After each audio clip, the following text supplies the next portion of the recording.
guys, Stag here. So this is my painting Butterfly Hunting.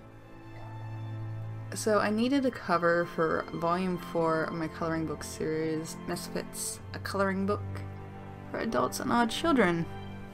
This book's theme was fairy. I hadn't done a lot of fairy art for quite a while, other than the new fairy series I had been working on.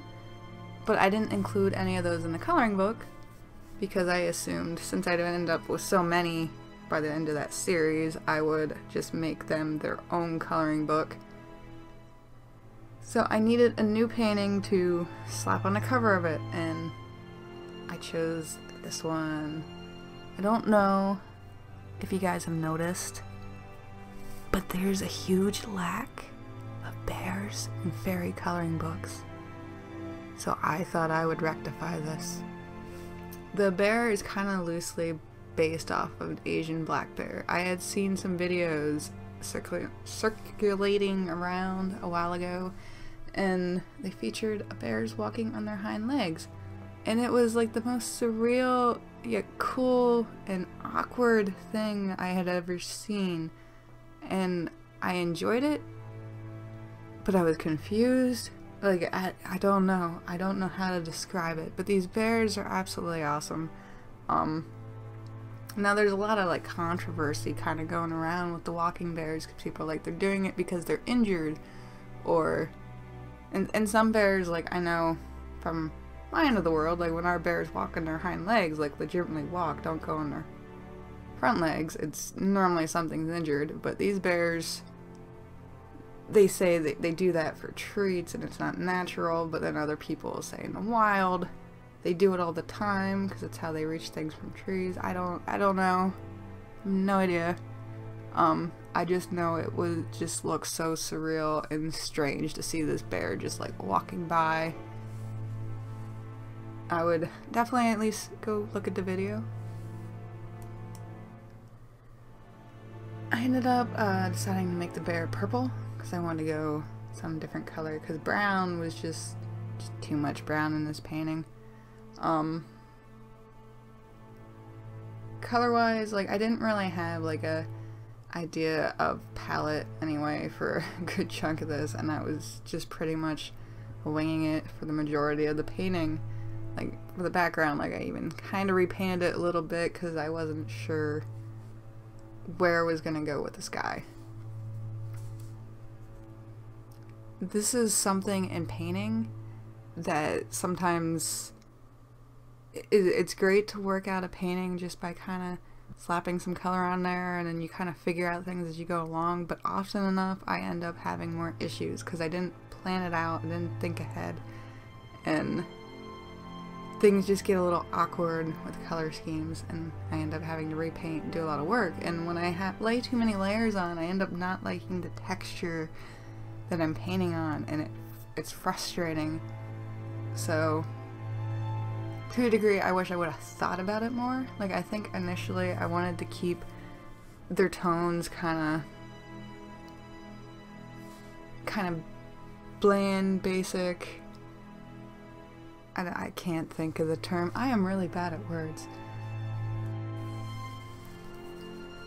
Naturally, I thought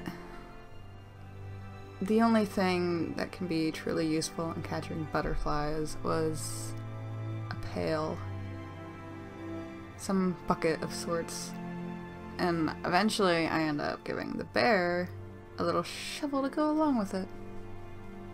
Now in the fairy coloring book, there was something I noticed pretty late on, that I didn't have any flying fairies because I never draw flying fairies. Their wings are small, they're useless, they're misproportionate, like they would never be functional fairy wings. So I ended up like near the end of the end of the coloring book, drawing a couple. One was in a lawn chair with balloons tied to it, and another was whimsically flying with morbidly obese cats with wings. So reasons. It's really easy for me to not put a lot of color in paintings. Like, I always have that kind of grungy tone, because I like things that are grungy, if that makes sense at all. Like, I actually kind of enjoy painting white clothing, even though me, myself, in my life, I just wear black, but, I like the way white can pick up, like, rust, and when I'm working with zombies, obviously gore. So I often have a lot of lighter clothing. I have been experimenting more with dark tones. I don't actually paint with black very much at all anymore. I just use raw or burnt umber and mix it with some white, and I actually use like variants of gray to achieve and end up shading them with the umber paint. It doesn't make a lot of sense, but it helps it to appear less flat. Like, I might do a video where I kind of talk about that, because I think painting like all black clothing is kind of strange. Like, if you go at it like, I'm gonna make this black, then you end up with something like very, very flat unless you start with another color. And it's something that most people probably wouldn't think about if you're just starting out anyway. And of course, because I love painting rust, I had to make the shovel rusty, and I had to make the bucket rusty, because I love painting rust. I love the look of rust. I love looking at it. Period. I don't know why I had this infatuation. I like kind of broken down things. And I know I talked about that in my last painting. I'm pretty sure I did anyway, because that seems like something I would fixate on. And of course, to tie this painting together, I had to give the bear a fancy little bow.